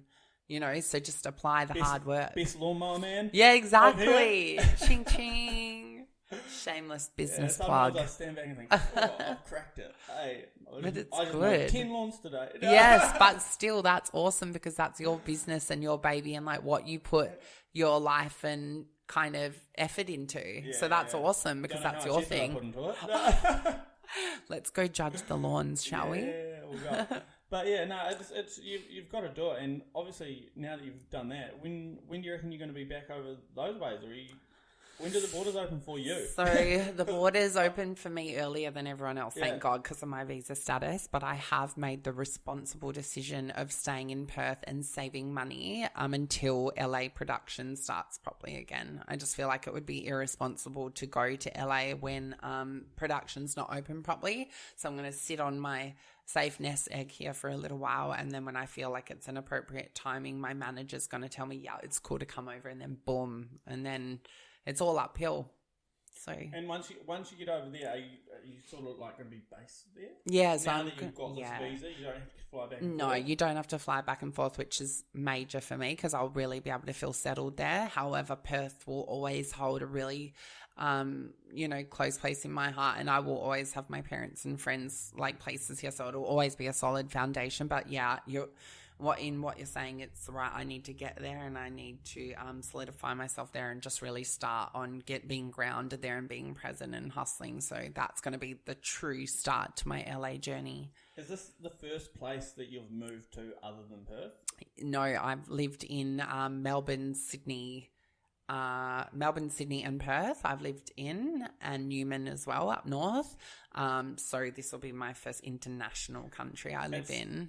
Like, even when I came over here from New Zealand, it is scary. Yes. But it's also like I could do it again because it's like it's an amazing feeling. You come over here, like fresh start, right? Like you've got to start everything again. Exactly. You obviously already know people over there. I didn't. So I just came over here, didn't know anyone really, and it's like you're just starting your whole life again. It's like, that stuff really excites me because I don't like boredom and being, just happy with average or like living that groundhog kind of day life. So I know that I'm going to thrive so much on being in LA, not only as a beautiful place that I love, but also an industry that I love. It's just such a beautiful fresh start for me. But like I said, still staying humble in being from Australia and enjoying being in Australia in my off time. Is there a noticeable difference between like the trans community in Australia and in America? Is it? Oh yeah, it's crazy. I mean, I'm so glad that you brought that up because that's such a good point that I wouldn't have thought of. The community. I'm all over it. Yeah, thank you. I love it. Seriously, because it's such a good question because yes, there is a major noticeable difference, and I feel like, I mean, trans girls in LA listening to this right now will probably be shocked, but Perth is so much more behind. Like, LA trans girls go through a lot and LA trans men go through a lot because I know, because I've spoken to them, meaning that they're not accepted like massively by certain groups, but they also have this full support within their community and allies. Like I said, with Perth, it's a lot more behind. I was very much one of the first in Perth that was even holding the trans banner representing our people, and still now I meet people that just know nothing and are so behind, versus when I'm in LA and I strut around and do my thing and, be very out and proud. It's a difference in reaction, and I don't know why that is. I can't really answer why. I mean, a good example progression of that is probably what was only 2-3 years ago that we decided gay marriage would be right in Australia. And that was fucking hard work. I know, and it was such a waste of money, may I add. Like, it was such a waste of government money for us to win, and all that money was gone, and it could have been used on so many more things, and everyone had their opinion. It was ridiculous. It was more a schoolyard debate. It was like, why are we wasting money and resources on the way someone chooses to live their own life? That blew my mind. It's embarrassing, because everyone else had been like, yeah, sweet, that's cool, we'll do it. Yeah, and exactly. Even New Zealand before us. Hello. Gotta love New Zealand. I reckon. I was like, yeah, it's because they don't overlook crap like that. Yeah. And then it gets to Australia, and it was like, it took like a year after everyone was like, yeah, this is cool, to just go through with it. And it was like, hard work. Yeah. It's like they didn't even up. Yeah, exactly. And that's what, when you get, and I'm saying male because I believe that government is very dominant within the male structure, but it's male pride, heterosexual patriarchy of them controlling. That's what it comes down to. White male privilege that's heterosexual. They're like, no, you're not having that. That's a luxury, a right that we will tell you when you can have it. It was just all control. And they got blown out of the water. So boom, don't come for us because we'll win. What were the stats on that? The stats were shockingly high of how much people supported. I was even shocked. I remember getting the news at the airport and crying because I was like, oh my God. But I don't want to say a figure that's incorrect, but I'm pretty sure it was so noticeably yes that it was like, we're talking like 70, really? 30. Yeah, that's... It wasn't a scrape of a win. Yeah. It was a noticeable win. 51%ers. So I'm like, yeah, well, if it was that, it would be like, ew, but no, it was more than that. Yeah, no, that cost a lot of money to It do. It did. A stupid amount of money. And we're talking that money. Let's look at the bigger picture here, Australia. That money could have been used in, I mean, just off the top of my head, the first things I thought is the health system and the education system. I mean, how much more do those systems need that money? They seem to throw a lot of money at stupid shit. Yeah, they do. I don't get it. I really don't get it. I feel like that's a whole different conversation that we can probably never fathom because it's that world that they justify spending money on things that literally they do not need to. It's like, start focusing on things that matter and things that are going to make our country more strong, not religious-based judgments. That's all marriage is. That's all that fight was over, was seeing marriage as a religious token, so man and female, and then mixing that in with opinions. And it's bull crap. It's 100%. Yeah, so I'm so happy that it got thrown in the bin and squashed. Yeah, finally. Yeah, yes. Finally. Hey, you mentioned something else before that I wasn't too sure that you were talking about. You said that LGBTQI? Yes. Is it? Whoa, you are a smart cookie. So good job. And we add a plus on the end for that. What? Because it's so a positive? plus is yes, it is positive, honey. No, it's a inclusion. The plus, so it's inclusive of other. Anyone? Yeah, so basically, I'll break that down because it is important. So there's this whole movement that went around with heterosexual people in not only Australia but the world, where they do this whole eye roll of, oh, the bloody gay alphabet again. How many more letters do they need? Yeah, oh, trust me, I have heard many things, but the eye roll movement, I'm talking of the whole, oh, here we go again. Yeah. And I want to explain the importance of that because as you guys and girls listening today of me talking about being trans and how important that is in our community under the rainbow banner, which is what I like to call it because I think it's like the rainbow umbrella of all of us that come underneath that. The reason why the letters are important is they symbolize everything and everyone under our rainbow banner, and we're not about leaving anyone out because we're all about inclusivity. So it's like lesbian, gay, bi, trans, queer or questioning, intersex. Wait, start that again. Yep, so lesbian, gay, bisexual, transgender. Yeah, and then we've got queer or questioning. So is bi someone that sleeps with both men and female? Correct. It's someone that's attracted to both sexes. Yeah. And then what's queer? And then queer or questioning can come under like the queer banner of that they just say, I'm queer, but maybe they don't identify with the word gay or lesbian. So queer is another word that people identify with. Yeah. And we're cool with that because they have the right to say that because it's their identity. Yeah. Questioning is someone that's undecided under the rainbow banner. So they might not be ready to identify with something because they're not sure. Yeah. And then under that, an intersex is the new grammatically correct word for hermaphrodite. So a lot of people so hermaphrodite is someone who was born with both genitalia back in the day. That's now grammatically correct is intersex. So that's the proper word. And then we chuck a plus on there because there's still a lot more that comes under our banner, like non-binary and you know, ally even comes under our banner, and asexual comes under our banner. So we just don't like to keep people out. And if the banner needs to go that long, then it will, and we're cool with that. Yeah, I'm cool with it. But people that have a problem with it, once again, is the heterosexual privilege, because they can't be bothered learning it, or they think it's ridiculous. Well, they don't understand it. They don't. And it's really important to read through that banner and the symbolism of what it means in our community and understand where people are placed and just see it as cool. That's just what they identify it with. Move on. Yeah, for sure. Respect it and move on. Well, you respect theirs, so why can't they respect yours? 100%. Yeah. I mean, I've never, and I can stand like hand on heart saying this, have ever had a problem with a heterosexual's identity. Being cisgender stands for the gender that they identify with when they're born. That's what that means. So you categorized cisgender heterosexual male. So born male, identify male, straight.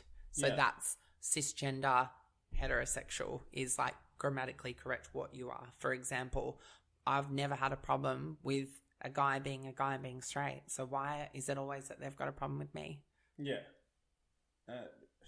Mic drop. Yeah. It's no. Just ask yourself that if you're listening, because it's true. It's all either uneducation, like under-education, or they don't want to know. Exactly. But you know what it also comes down to? Privilege.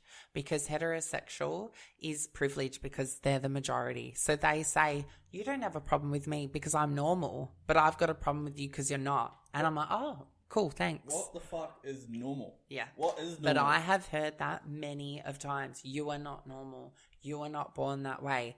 That is not normal. This and that. And I'm like, but what is anymore? You can't even use the word normal in any sentence anymore. Yeah, a lot of people don't like the word normal anymore. I don't like it. I hate it. I think it's weird. I'm like, hold on. Oh, it's normal to do that. It's normal to do fucking what? Yeah, it's normal to have a certain dog breed and not another dog breed. It's so... Apparently. It's, yeah, I actually don't like that word. Yeah. At all, because it's a crap word. Yeah, let's throw it out. Maybe you could have fucking...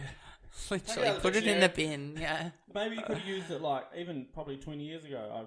I'm sure when I was at school that would have been a fine word to use. But now that I'm not at school and nothing's normal anymore, you can't use it. And I find myself as a human being, of course, like we slip up. I use the word normal, and I always try, because of the education I've had, I'll try reword what I've said if I catch myself saying it. Shouldn't have said that. Yeah, I'm like, no, I just don't like that word. So it's really important that people understand that normal in their day-to-day conversations isn't great. It's not a great way to speak by saying, I don't like something because it's not normal. Because it's like, dude, what's normal? Yeah. But yeah, that's a really, really, I think there's a lot of power in what we just spoke about, you know. I don't judge you for being who you are, so don't judge me for being who I am. And we both know we're different.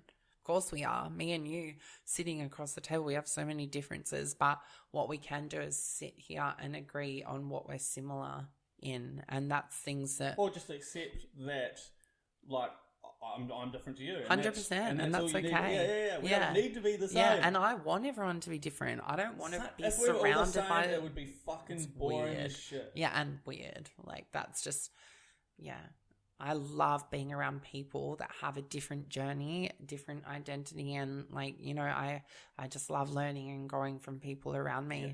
It's the only way to go forward. Yeah, exactly. Do you got any other things under your belt at the moment that you're working on, or?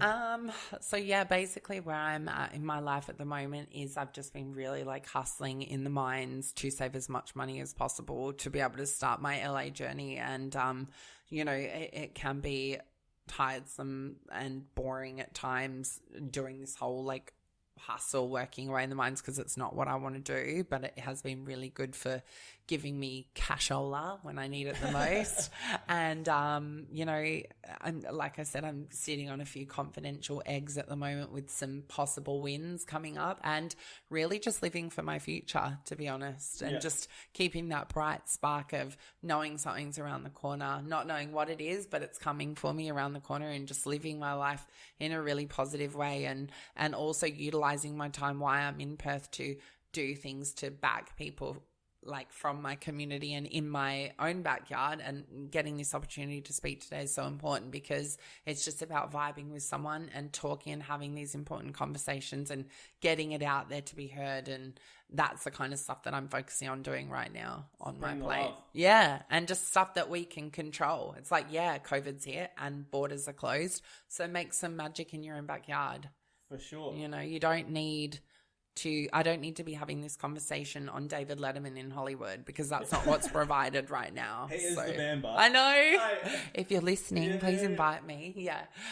You know, but it's all about doing what you can with what you've got and getting any conversation out there that's worth listening to is powerful. So that's what I'm focusing on right now. And when those floodgates lift for me to be in Hollywood, then I'll be focusing on that. Like, I'm trying to be really centered and focused at the moment.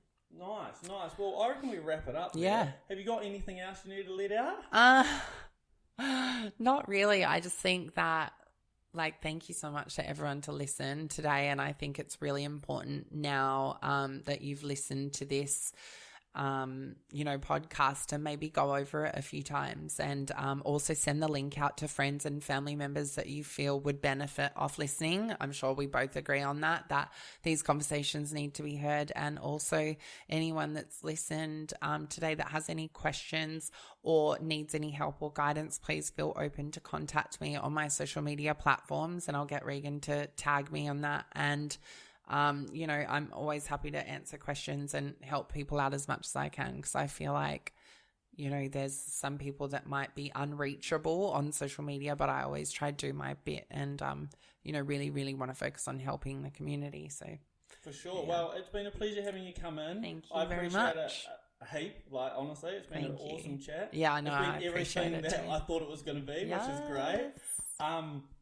But yeah, that's it. Everyone needs to have these conversations, and 100%. The more the merrier, really. Yeah, I agree. And as much as I don't like the word, the more we talk about it, the more normal it becomes. Yes, to those out there that love that word, let's have more of a normal conversations. Yeah, we'll use the unique conversations. Yeah. All right. Well, thanks very much.